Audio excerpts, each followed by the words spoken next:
بسم اللہ الرحمن الرحیم۔ جناب پروفیسر ڈاکٹر غلام محی الدین صاحب، ذی وقار انتہائی واجب الاحترام جناب علماء کرام، عزیز بچوں اور سامعین، میں ڈاکٹر صاحب کا مشکور ہوں کہ ایک علم و فضل والی محفل کے اندر جہاں بے شمار ہمارے علماء کرام موجود ہیں، یقیناً میری تو خوش قسمتی ہے کہ میں تو ان کو سننے کے لیے آیا تھا۔ ڈاکٹر صاحب کی کتاب کو کم وقت کے باعث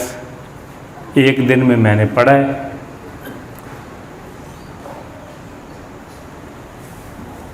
تو یہ ہماری خوش قسمتی ہے۔ میں پہلے بھی کہا کرتا ہوں، آج بھی کہتا ہوں کہ ڈاکٹر صاحب آپ نے جو اس علاقہ کے اندر دین کی تعلیمات اور ترویج کا جو سلسلہ شروع کیا ہے، یہ انتہائی قابل تحسین ہے۔ اس لحاظ سے یہاں میرے بھائی، میرے بزرگ بیٹھے ہوئے ہیں کہ ہر گلی میں دنیاوی تعلیم کے لیے ایک یونیورسٹی بن رہی ہے، ایک کالج نظر آ رہا ہے، اور ہر بندہ اس دوڑ میں لگا ہوا ہے کہ میرا بیٹا، میری بیٹی ڈاکٹر بن جائے، انجینئر بن جائے۔ ڈاکٹر صاحب چونکہ کولیگ ہیں، کالج میں اکٹھے ہوتے ہیں، تو ایک تو میں نے ان کے اندر یہ یقین کیجئے کہ میں قطعاً منافقت سے پاک بات کر رہا ہوں کہ ہمیشہ ایک میں نے لگن جو ان کے اندر دیکھی ہے، یہی وجہ ہے کہ میری اور ان کی جو ہم کلوز ہیں، یا وہاں پر ایک دوستی کا ہمارا ایک تعلق جو ہے، وہ اس بنا پر ہے کہ میں نے ان کے اندر ایک تڑپ دیکھی ہے، ایک سوچ دیکھی ہے کہ ہماری نئی نسل کس طرف جا رہی ہے، ہم کس طرف بھاگنا شروع کر دی ہے۔ آج کے ادارے، آج کی ہماری دنیاوی تعلیم آپ دیکھ لیں کہ وہ اچھے ڈاکٹر تو بنا رہے ہیں، اچھے انجینئر تو بنا رہے ہیں، اچھے پروفیسر اور وکلاء تو بن رہے ہیں، لیکن ہمارے معاشرے کے اندر بے چینی، ہماری معیشت کے اندر جو بے ترتیبی ہے، یہ سب جوں کی توں ہے، بلکہ بڑھتی جا رہی ہے۔ اس کی وجہ کیا ہے کہ ہم نے اپنی ساری توجہ اس تعلیم کی طرف دی ہے جو دن بدن بے چینی پیدا کر رہی ہے۔ ہم اچھے ڈاکٹر، اچھے انجینئر، اچھے وکلاء، اچھے پروفیسر پیدا کرنے کے باوجود اس بات سے قاصر ہیں کہ ہم اچھے انسان پیدا نہیں کر رہے، اور اس کی سب سے بڑی وجہ میں سمجھتا ہوں آج بھی یہی ہے کہ ہم دینی بے رہ روی کا شکار ہیں۔ دین اسلام فطرت کے عین مطابق ہے،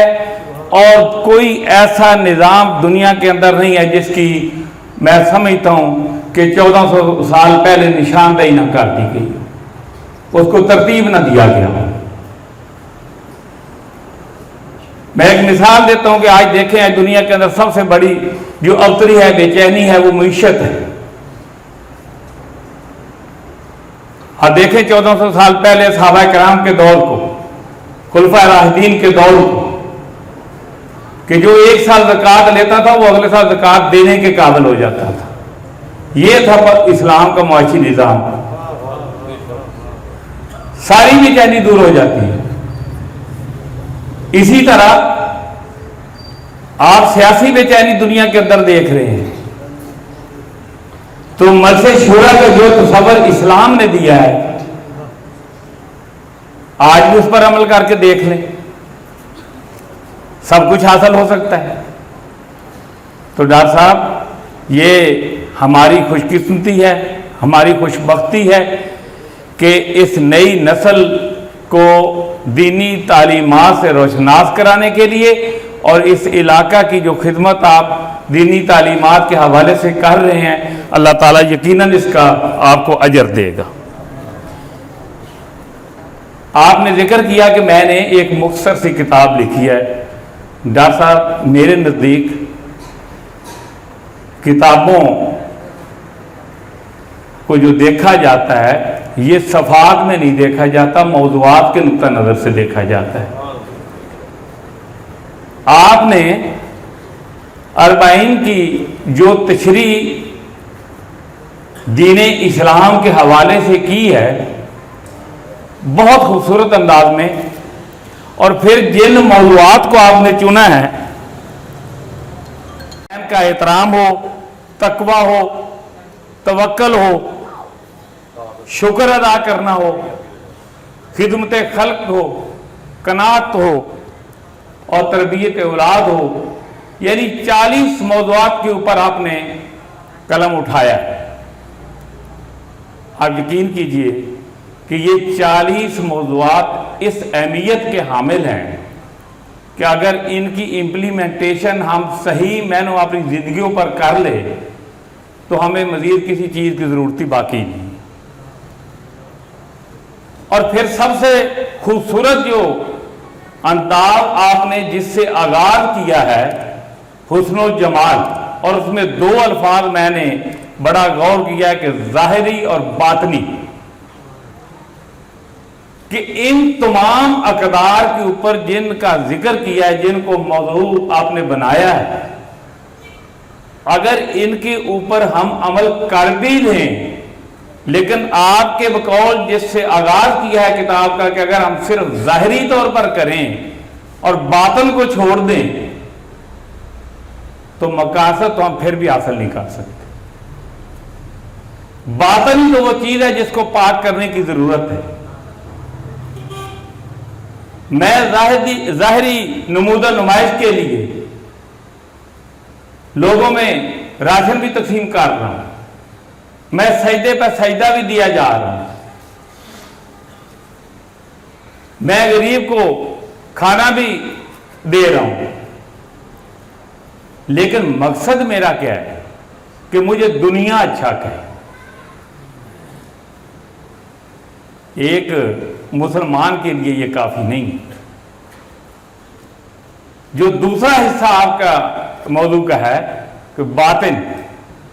ان تمام چیزوں کا، ان تمام باتوں کا اور ان تمام اقدار کے اوپر عمل کرنے کا اصل مقصد تو یہ ہے کہ اللہ راضی ہو جائے،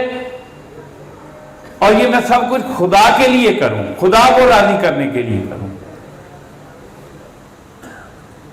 ڈاکٹر صاحب، جس طرح آپ کو اللہ تعالیٰ نے توفیق دی ہے، اور توفیق کے بغیر یہ سب کچھ ممکن نہیں ہے، جب بھی کوئی شخص دین اسلام کی خدمت کے لیے قدم اٹھاتا ہے، چلتا ہے، وہ کام کرتا ہے، تو یہ اللہ کی توفیق کے بغیر ممکن نہیں۔ اور جس کو اللہ کی توفیق ہوتی ہے وہ یقیناً اللہ اس کے اوپر راضی ہوتا ہے۔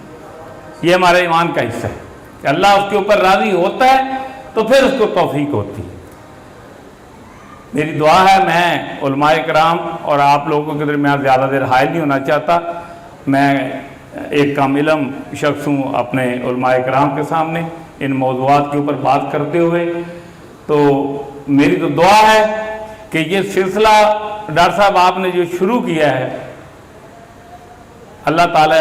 آپ کو زندگی دے، اپنی زندگی میں برکت ڈالے،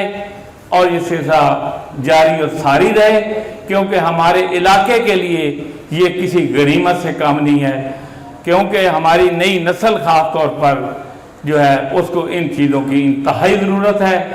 اور اللہ تعالیٰ اس کام میں برکت ڈالے، ہم سب لوگوں کو بھی ہمت اور توفیق دے کہ آپ کے قدم کے ساتھ قدم ملا کر چل سکیں۔ تھینک یو ویری مچ سر، بہت مہربانی۔